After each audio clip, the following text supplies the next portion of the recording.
Hi, this is Dan Henk, and welcome to another edition of the Skull Session podcast. And today, my guest is Mark Richard. Is it how to pronounce your name? Mark Richards. Yep, I was close. I was close. All almost. right, Multiple Mark. Richards. So, let's talk a little bit about your career, what led you up to this point, and what you got going on. Sure. I've just always been drawing for as long as I can remember, and art was really the only thing that I really wanted to ever put much effort into, aside from maybe like music. But that falls under the same umbrella. And so for the longest time, my main goal was to just be an illustrator, and got to a point in my like mid to late 30s when I could finally go full time with it. And Mark Blanchard and I had talked about a tattoo apprenticeship a handful of years ago. I honestly had never wanted to become a tattooer, but with him, it made sense because he was the only guy doing like really gnarly dark artwork. So Right.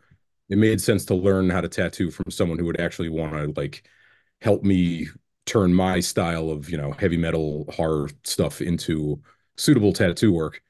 I started that apprenticeship when I moved home from California back in it's like late 2019 and started tattooing like right before the pandemic. I think I got about a month in and then everything shut down.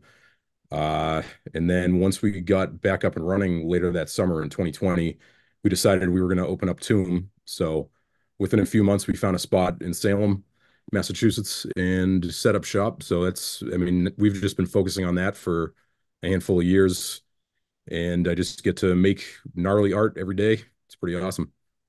Awesome. So, was there a pause with the lockdowns? Like, I know everyone was different. For us, it was only, I think it was like about a year. Although we were sneaking people in. Yeah, we got lucky. Everything shut down in like early to mid March here in Massachusetts, and we were able to start getting back into tattooing sometime in July. But obviously everybody had to be wearing masks and all that Right. stuff. Tattooing paused for me, but since I always have 8 million projects going on, I was able to do a crap load of illustration, wrote a lot of music, and got to cook a lot. So it was honestly, despite all of the death and sickness and everything, it was like the best 3 or 4 months of my life Wow. because I just got to sit and draw all day. Do you get paid for drawing? Like, do people hire you to do illustrations for stuff? Yeah, So yeah. I've been what do they hire you for? for the most part, like I started with logos, and then it shifted to like t-shirt designs and flyers, posters, eventually to album covers and backdrops. And then I started doing work for there's this company out in LA called Hero Complex Gallery, and they do like Mondo style alternative posters for movies. Oh, So I cool. Yeah. started doing, yeah, so I started We have doing that in our shop. Like the whole we're on the second floor, so the whole stairway up is like all framed like alternative movie posters, oh like yeah. Terminator and The Fly and stuff like that. Yeah. But they're all like they're obviously hand drawn by somebody and they come out in a limited edition or whatever. Right. Go ahead, Yeah. sorry. Oh, that's fine. Yeah, so I got linked up with those guys when I moved out to California. Um, but yeah, anything that anybody wants to hire me for illustration, I've always been willing to listen. But for the most part, just like merchandise, flyers, posters, album covers. But yeah, I've been getting paid to do that stuff for more than half my life at this point because I've always been into music. So starting to play for bands or in bands and then doing my own artwork, and then friends bands would hire me. It was kind of just like a really easy snowball effect from the time when I was like maybe 16 or 17 to now in my 40s that I still get to make gross logos and shit for bands that I listen to. So it's pretty cool.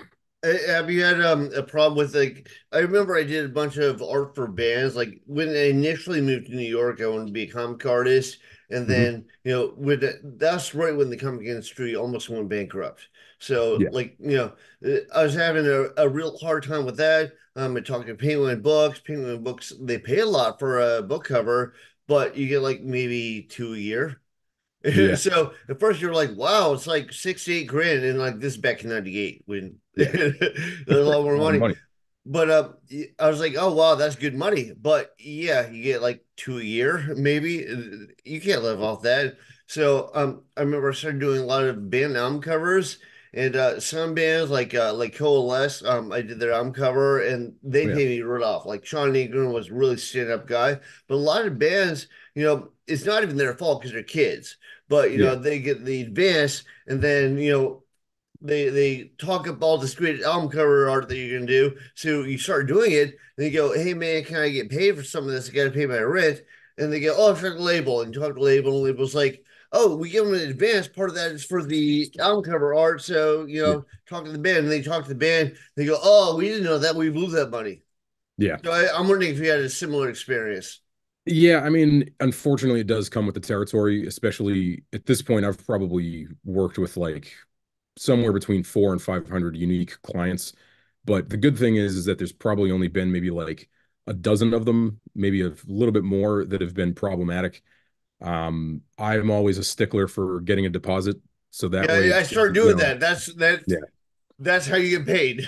Yeah, yeah. And like every now and then I'll forget because I'll just be, in the thick of things. And then it's like that one time that I forget is when I get hosed. I Of won't name course, names just because, I don't want to open up any cans of worms. right, But there's been a couple people I've had to kind of like not call out publicly to be like, yo, where's my money? But more just like, I want to show off this work that I did right, for, a band or an outlet that I enjoy. And like, I don't care about the money anymore. I just want to be able to show it off. right. So there's been a few times where I've gotten stiffed, but for the most part, like just as long as it's not a logo or something that's specific for some band or brand, it's really easy for me to just post and be like, hey, I got this thing that someone ditched out on, I'm asking X amount, and then within 17, 20 minutes, I'd get, someone hit me up. So it's been very rare for me to get stiffed. Um, but it's just because I cover my bases and I try to just like always make sure to talk to people and make sure that the expectations are clear across the board so that way there's no confusion. And like if they say, oh yeah, we'll get the deposit to you in like a week, I'm most likely not getting that deposit, so I move on and Right. I don't have to worry about it. But yeah, it's definitely one of those things that you got to keep an eye on because it's never going to stop, you know. It's what I've gotten to is I'm like, I don't even start the drawing until I get the deposit. And I'll tell people that I'm like, give me a deposit and then I'll start drawing. Yep. You know, Same with tattooing. It's like unless you're going to give me a deposit, I'm not doing anything. exactly. Yeah. It's like And like, I could be putting that time and energy into something completely different, yeah. you know? Well, I remember like especially the early years of tattooing when like we didn't have like an iPad or anything like that. So like if I did like I did one where I did kind of a Nosferatu vampire. So Mhm. I had pictures taken of myself, you know, in that pose, and then I drew myself up as a Nosferatu vampire. But I would do stuff like that all the time. Like I Yeah, did like same. Medusa, and I had my wife at the time, Monica, she like posed like Medusa, and so I took like Polaroids of her, and then I drew it up. But the couple of times where people told me this awesome concept they wanted, and I spent all this time drawing it up, I showed them the drawing, and they're like, "Oh man, that's cool. Can I take it home and think about it?" The few times where I did that, never saw them again. Yeah, yeah, pretty much. Yeah, and there's been numerous times I've dealt with clients that will say like, this is exactly what we want, and it's a very, thought out visual representation or and like a text representation of what they're thinking of, and then I'll draw out pretty much exactly what they ask for, and then they're like, no, that isn't it, and it's like, well, you don't know how to use words then. So usually at that Yeah, point, it's like, all right, when you understand how to speak what you want, get back to me because I'm not going to guess, and I'm not going to like you said, having to take Polaroids and pictures and actually make your own photo reference and everything. Like with an iPad, you can download an app for free or $5 or $6, and you can pose hands and skulls and people and objects, and you have new reference within moments. But like, yeah, if you're working on a sketch based on photo reference that you've taken and now you have to take new stuff, it's just like a whole extra nuisance that you don't really have to deal with that much these days. yeah, definitely. So you're saying like if you do an illustration and like somebody kind of like backs out, but it's like it's not tied to some specific product or band or anything like the delineates is just that. Yeah. You're saying you can take it and use it somewhere else? Yeah, pretty much. I mean, everything that I draw for the most part is something that I like or is at least like a challenge. So yeah, like I think there's maybe been one or two illustrations that I've done that I either couldn't use because the client changed their mind or they just disappeared. Uh, but like, sometimes there'll be a thing where like at the beginning of the pandemic, before things were shut down, I was working on like a poster for Pig Destroyer, and Okay. I've done more work for them in agoraphobic nosebleed than any other client. So there's like a really good working relationship where we can like if when so th this was when Blake Harrison was in the band, who unfortunately just passed. But he had hit me up about this poster, so I did it, and I was like 90% done, and then COVID shut everything down. And he's like, "Hey, we're not going to be going on tour, obviously. Like, do you want us to pay you for this?" Like, and I was like, "No, if you don't want to, it's fine because we've done like 1,000 projects together, and I can put it up online and sell it to somebody within minutes, just so like they didn't have to worry about the financial burden." So I posted it, and then Wake Brewing, I think they're out in Illinois or Iowa. They picked that up in like 15 or 20 minutes. So it's like if I get stiffed or if there's something that shifts gears in the middle of a project, I don't really have to worry about it because people are pretty much always looking for pre-made designs in one form or another. So it's good. One hand washes the other. Yeah, no, a lot of like the paintings and drawings I've done, like if they're not tied to something specific, I've like, I'll do them for one thing. Maybe if that didn't pan out, I'll bring it to something else. Um, Yeah. yeah, but I remember there was one band. I'm not gonna mention the name. There's one band. I did two oil paintings, a watercolor painting, and drawings for, and they kept like not changing their mind, but like altering like little specifics or like like can you turn the head this much? I'm like, it's an oil Yeah. painting. It's not Yeah. It's not a Photoshop. physical object you can turn. Yeah. I've gotten that a lot. It's a pain in the butt. And then I remember they went on tour and another band went on tour with them and I'm friends with that band and one of the members of the band is like, "Oh, I love that hoodie you did from." I'm like, "What hoodie?" Well, Oh, one of they the used it paintings anyway. I did for the album cover, they instead used a hoodie and didn't even bother to tell me. Yeah.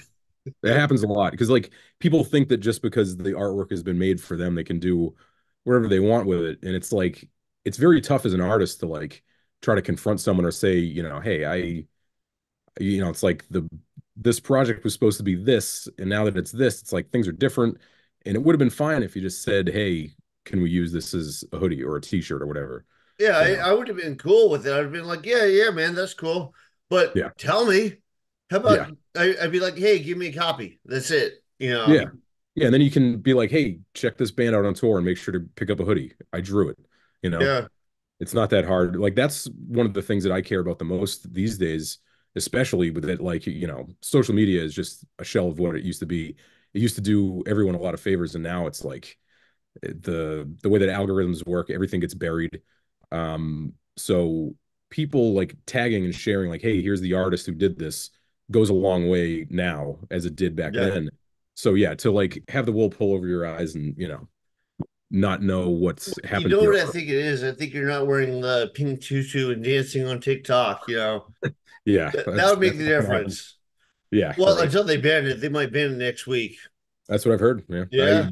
I barely use it. I kind of just exist in the real world at this point. So at this point, do you do more tattooing or do more illustration? How do you break it up? Yeah, I mean, since I've only been tattooing for like 3.5 years now, that's been the main focus. It definitely presented itself as a much more viable outlet for my art as a career. But now that I've kind of like settled into tattooing and been, doing all sorts of guest spots and conventions and building up a lot of clientele, it hurts my body. a lot. So now I've been like Well, trying to, I stretch a lot. Everyone that yeah, I know complains about how their back hurts. It's like, well, I stretch all the time. I mean, maybe it's because I do like jiu-jitsu and taekwondo and Muay Thai, yeah, but I just naturally stretch, and I've never had back issues. that's good. And I'm like naturally shaped like a croissant, so I have to start doing some yoga. But yeah, so I've been trying to like find the balance between tattoos and illustration. And I know with your interview with Blanchard, you guys touched upon like the special effects makeup and prop making and everything. So that's something that I'm going to start getting into with him and our friend Missy very soon, so I can help on whatever projects they need. So at this point, it's going to be kind of like separating my time between tattooing, illustration, and whatever I'm going to be doing with like the special effects stuff. But I would say like in the long run, I really want illustration to become like the longevity career. Now that I kind of took maybe like 2 years off of taking commissions, and it was essentially like starving the vultures. So now that I'm getting back into it, people are willing to pay me what I want. They're willing to listen to my ideas. They're willing to listen to, anything that I have to say that will lead to better success for me and the client. Because at this point, the proof is in the pudding. Like I've been doing art for other people for more than half my life, getting paid for it. So at this point, like I like to Well, consider myself. also, you don't need it to pay the rent. No, yeah, and that's like what kind of I makes think that it makes a better. huge difference. Yeah, 'Cause so that way when I'm like, like, go ahead. so it's like if someone presents a project to me and they're like, hey, we're gonna nitpick everything you do and give you $500. I'm not taking that. Or Exactly. No, I've done almost the I exact don't have same to. thing. Like Yeah, and people I'll come tell to them me and like, I'm like, back in like my 20s when I needed the fucking money, I'd be yeah, like, okay, and I just put up with it. Now I'm just like, all right, not for me. All right, sorry. yeah, Bye. and like as soon as it starts getting to be stressful or like too much of a process and I'm not excited about it, I don't want to do it anymore. And Right, what's good is that the vast majority of people who have been coming to me with illustration projects lately are either longtime clients or clients that make sense, like whether they're in the metal world or horror, whatever it is. But yeah, it's really cool actually being shown my value for once. right. And instead of people trying to like negotiate with me, they're like, okay, we can't afford that right now, but we will eventually. Or totally cool, let me know where to send a deposit. So it's really been nice to like merge back into the illustration. But I mean, tattooing definitely that's the full-time gig right now. Right. But yeah, it's just a balance between all the things I'm trying to do artistically. Well, I found when I started tattooing, I was like, like initially I moved to New York City from Virginia to make it as a comic artist. Hmm. And then I was like, well, if I don't make it as a comic artist, because like you say, comics were doing really bad at that time, I was like book covers or band cover, album covers or whatever. And for this podcast, I've interviewed some like pretty famous comic artists. Like I don't know if you know Steve Bissett or Walter Simonson. But I've interviewed a bunch of people that are commercial illustrators, and they Hmm. don't make that much money. And Yeah. because Marvel and DC keeps all the rights, and then they retire being these legendary illustrators, and then they have to teach at art school just to pay the rent. Yeah. Yeah. It's the first 2.5 years that I was full-time with art was just illustration. And it was like impossible trying to make like a decent living wage. I was selling pretty much everything I owned and just having to take multiple projects on where, I would say, hey, ideally I would charge 1,000 for this. And then people are like, well, Right. we have 600. I'm like, all right, well, I don't want to go back to dispatching trains for Amtrak because that's what I did for like 8.5 years while building up a better portfolio with my illustration. Um, so I was just like, all right, I guess I'll just take it and suck it up. But And here I worked at a Hard Rock Cafe. It sucks. yeah, that's a bummer, but you got to do what you got to do. Yeah. And, but yeah, now it's like it's very hard as an artist to know what your value is and like I guess know or guess if other people are going to value you the same way. Um, but yeah, it's like I feel like artists just get take advantage of as much as possible because it's not a real job. But Right. it's like shit that makes the world better. It's like you Or wouldn't. people think that you do it like that. They think it's Yeah, nothing, you know. it's a curse. Like every day I wake up already just like trying to think like how am I going to make this tattoo better? How am I going to make this illustration better? Am I going to be able to, you know, uh pay the bills that I want to with this? Is this person going to cancel on me? Are they going to disappear? So it's just like, you're not just showing up to a 9 to 5 job, you're like living it every day. And to like not be able to pay your way through life with money for like, the thing that is your purpose is like just depressing as hell. Right. So it's really good to get to that point now where like I'm actually seeing a lot of illustrators turn into tattooers and they're not able to take on as many illustration clients. So now I feel like illustrators are starting to have the upper hand again. And because like if all of us are doing other things and we can't do your illustration projects, like who are you going to go to?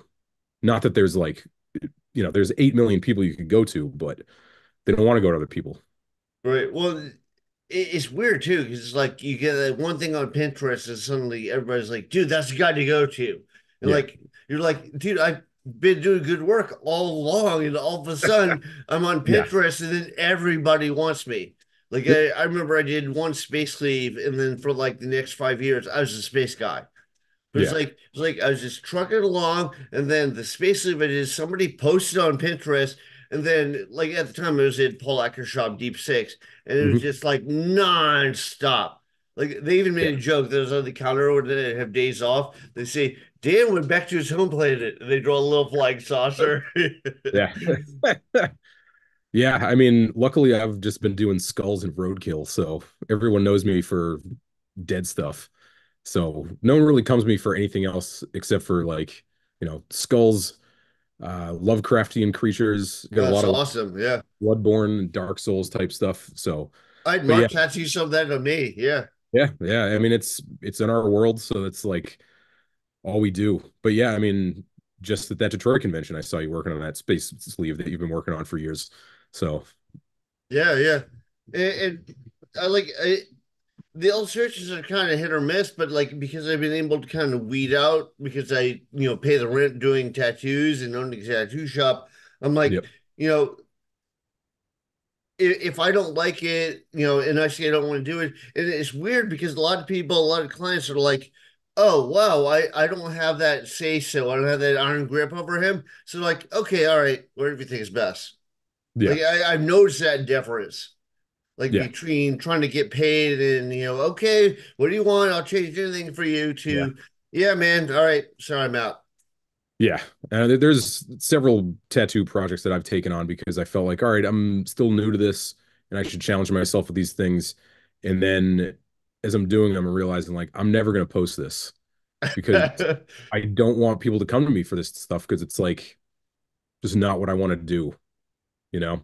I don't know if it's a little bit off the topic, but I don't know if it's if you have the same feeling, you might. But like when I do like a painting or a drawing or a tattoo, and it's like initially I thought it's gonna be awesome, and then Yep. I get about 2/3 of the way into it, I'm like, it's not coming out how the way I envisioned it. Yeah. Then I get depressed.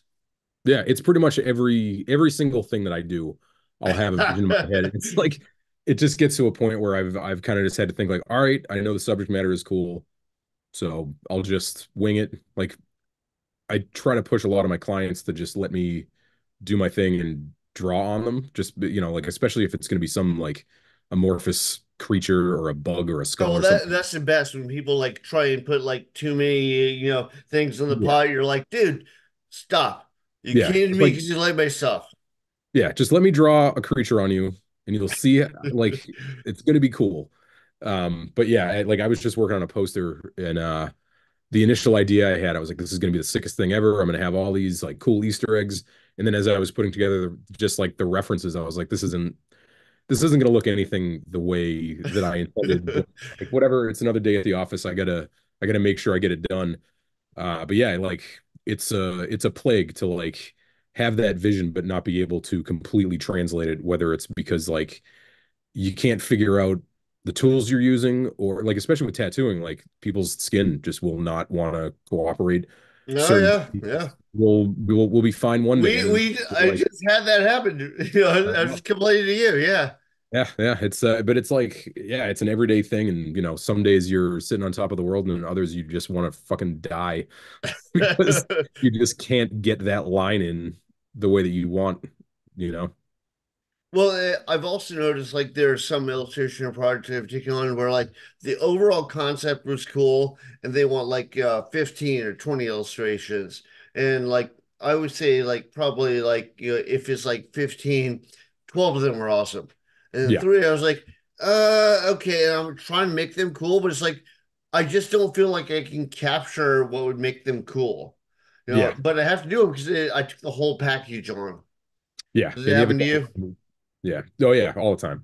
Um, it's like sometimes, like just thinking back to like general problems with illustration commissions with album art. Everyone thinks like, all right, this is our album art. So it needs to be fucking epic. It needs to be this big Right. scene with 8 million characters. And it's like, no, I don't want to do that. I don't want to draw 8 million corpses. Like, I probably have drawn 8 million corpses, but like, I don't want to shove them all into one thing that's going to, like, most people are going to see it on Bandcamp this big. Yeah. Well, Like, I like how people have like a ton of fucking ideas. You're like, we got to kind of weed it out to make a strong image off of it. yeah, yeah, Like whether it's like illustrations or tattoos, whatever they want to throw everything in the kitchen sink in there. You're like, dude, that does not look good. They're yeah. like, trust me on this. It does not look good. Yeah, they want like, a color palette of like 15 different colors. And like, I'm not gonna paint a rainbow for you because it's like it's gonna take away from the dark, sinister nature of this piece, Well, and you what it know? describes as it's like a Where's Waldo? Yeah. It's like there you don't see the image because it's all too confusing. Yeah, like some people really like that. I like it to a certain extent, but like if there's not going to be that focal point and like a good composition and implied line and contrast between the elements, so you can, like, even if you have to look at it for like 5 to 10 seconds to figure out what's going on, that's fine. But yeah, for you to do like a Where's Waldo with an album cover or something, you're not really going to remember anything except for like, oh yeah, that's that super busy art that, it's not going to leave a Well, lasting I've impression. learned like I talked to some people because they've been doing like more horror book covers and stuff. And I remember I was talking to Lynn Hanson who does a lot of that stuff. And some guy hit me up to do a cover, and like he left me like this paragraph of like all this like crazy stuff we want to include. And I was like, "Hey, Lynn, what do you think of this?" She's like, "I would run screaming. I would do Yeah, it." yeah, it's too much. Yeah. But all right, man. So unfortunately I gotta wrap this up, pretty soon. I gotta go. How can people get a hold of you and see your stuff and give you money and hire you to do cool projects? I accept money via every pay app possible. I will take cash if you want to stop by the shop. My Instagram is heavy.hand. My email is not so heavyhand at gmail.com because fortunately I came up with heavy hand illustration years before I ever thought that I would become a tattooer. And Right. since I built up that brand and moniker, I couldn't really change it. But yeah, I would say Instagram is like the main hub for everything. That's where you can see the most of my stuff. And it's got, links to all the things you would need, whether it's the shop or me and Mark's bands. But yeah, Instagram, heavy.hand is my tag on there. Okay, and do you have a website? Yeah, I have right now pretty much the only thing that's put up is my web store, which is shopheavyhand.com. Uh Okay. and that's just got like a bunch of various t-shirts, posters, a crap load of stickers, sweatpants, you name it. During the pandemic, I like beefed up the uh the website big time with all sorts of stuff because people were just lounging around. So I got joggers, shorts, leggings, all sorts of stuff. Yeah, Fanny pack. awesome. Yeah. Yeah, we're doing like some guy had to hold me is like oh, I'm a big fan, blah blah blah, which was awesome. And he's like, I'm putting on like a horror tattoo convention, and we also have people coming to do FX and like we'll have contests, and he got a good friend of mine, Ricky, to judge it, and they can have some like B horror movie celebrities. So I brought Nice. up to Mark, and Mark was interested. So I hope I'll see you there. Is that the one in Atlanta? No, no, it's not the one in Atlanta. This one's in Okay. upstate New York. It's in Schenectady. Is that how you say it? New York. Schenectady, I believe. Schenectady, yeah. Yeah. When is that? Do you know? Um, I think it's around I think it's around Halloween, but it's like All right. September or whatever. If it's in September or September, we October. might, yeah, we might be able to do it. But in October, we set up a storefront at the shop and we're open every day, and it's just chaos every single day. So trying to get out of Salem during Halloween season is like trying to escape prison.